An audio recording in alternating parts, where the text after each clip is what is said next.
Bonjour, bienvenue sur le podcast Les Perles d'Arès, la chronique qui donne la parole à toutes celles et ceux qui s'engagent au quotidien pour un monde plus inclusif et durable. Dans ce nouveau numéro, nous donnons la parole à Sophie Millet, responsable du programme Arès+. Bonjour Sophie, qui es-tu et peux-tu nous présenter un peu ton parcours? Je m'appelle Sophie, moi j'ai 30 ans et ça va faire 5 ans et demi que je travaille chez Arès. Et en fait du coup j'ai toujours travaillé chez Arès. Mon parcours il a pas grand chose à voir avec Arès. J'avais commencé par passer un diplôme de compta, le DCG, et ensuite j'avais fait une école de commerce. Et pendant mes études j'ai pu faire plusieurs stages et dont un d'ailleurs chez Arès un peu par hasard pendant mon année de césure, et j'avais vraiment adoré et du coup je suis revenue à la fin de mes études. Présente-nous le programme Arès+. Arès+, c'est un service qui existe au sein du groupe Arès depuis fin 2018. On a deux métiers principaux. Le premier métier, ça va être de mutualiser et partager en externe d'Arès les outils et la méthodologie qu'on a développés en interne. Et le deuxième métier, ça va être de piloter et de mettre en œuvre des parcours d'accompagnement expérimentaux pour des personnes éloignées de l'emploi. Donc elle a commencé fin 2018. Aujourd'hui, donc on était 2 au début. Aujourd'hui, on est une trentaine de permanents à travailler sur le sujet. Donc c'est quand même assez chouette. Et on accompagne un peu plus de 1000 personnes par an. Et on accompagne des publics hyper variés. On va avoir, parce que je disais qu'on mettait en œuvre des parcours d'accompagnement pour des publics éloignés de l'emploi, mais du coup on va avoir des parcours spécifiques pour les publics par exemple qui ne lisent pas et qui n'écrivent pas. On va proposer des cours de français, un accompagnement. On va avoir des parcours spécifiques pour les publics sous main de justice, des parcours pour les personnes issues des bidonvilles, des parcours pour les personnes qui sont mal logées, qui veulent déménager en province, etc., etc. Quels sont les interlocuteurs d'Arès+?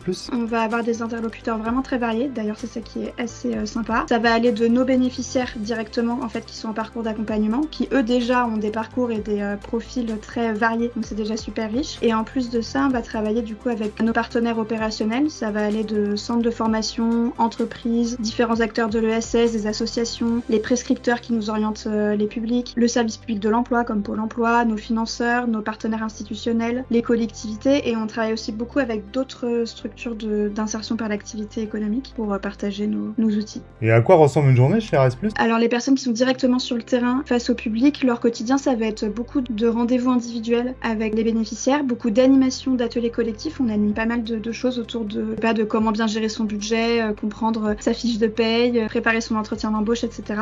Utiliser son smartphone pour ses déplacements. Donc voilà, des entretiens individuels, des ateliers collectifs. Comme dans tous les postes, on a une part d'administratif un petit peu tous les jours et beaucoup de temps d'équipe. Je pense que ça c'est le quotidien des opérationnels sur le terrain. Et après, les responsables projets, le quotidien va en plus être assez ponctué par des comités de pilotage réguliers et des sujets de gestion de projet classiques à piloter, statistiques, financiers, etc. Selon toi, quelle est la plus belle réussite d'Arès+?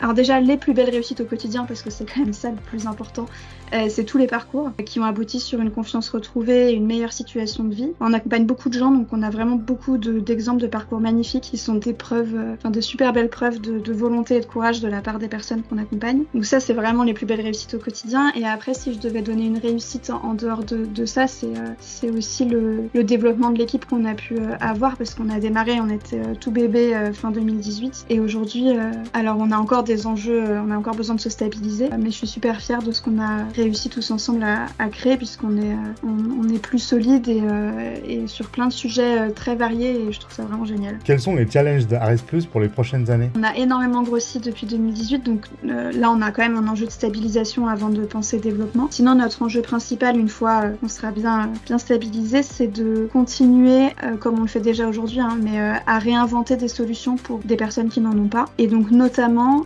les publics qui sont vraiment très éloignés de l'emploi, en essayant de créer aussi des solutions pour qu'ils puissent accéder à l'IAE, à l'insertion par l'activité économique et donc au groupe Arès. Selon toi, quelles sont les qualités et les compétences nécessaires pour travailler chez Arès+? Au sein de l'équipe Arès+, on a 2 types de postes principaux. Un poste de chargé d'accompagnement. Alors on a aussi d'autres postes, mais c'est les 2 principaux. On a un poste de chargé d'accompagnement qui du coup accompagne au quotidien les bénéficiaires, et on a des responsables projets. Donc pour les responsables projets, on va évidemment être sur des compétences en gestion de projet et en management, et pour les chargés d'accompagnement, sur les métiers de l'accompagnement. Et sinon, en termes de qualité, comme on est dans un environnement toujours mouvant, avec des équipes dynamiques qui grossissent beaucoup, on va chercher des gens aussi qui ont pas peur d'essayer, de tester, de recommencer, parce que du coup c'est super enrichissant de travailler sur Arès+, mais ça demande aussi pas mal de capacités d'adaptation pour les personnes qui sont au quotidien sur les différents programmes. Quel conseil donnerais-tu à une personne qui veut s'engager dans la lutte contre l'exclusion? Je lui dirais d'y aller, parce que quelles que soient les compétences et les qualités que cette personne a, il y a de la place pour elle dans l'économie sociale et solidaire et dans le monde de l'insertion à proprement parler. Si tu devais choisir un mot ou un verbe pour définir le groupe Arès, lequel choisirais-tu? Se réinventer, parce que je pense que Ares a la capacité de se réinventer au quotidien, de pas rester sur ses acquis, d'aller chercher toujours de nouvelles options, nouvelles solutions pour les personnes qui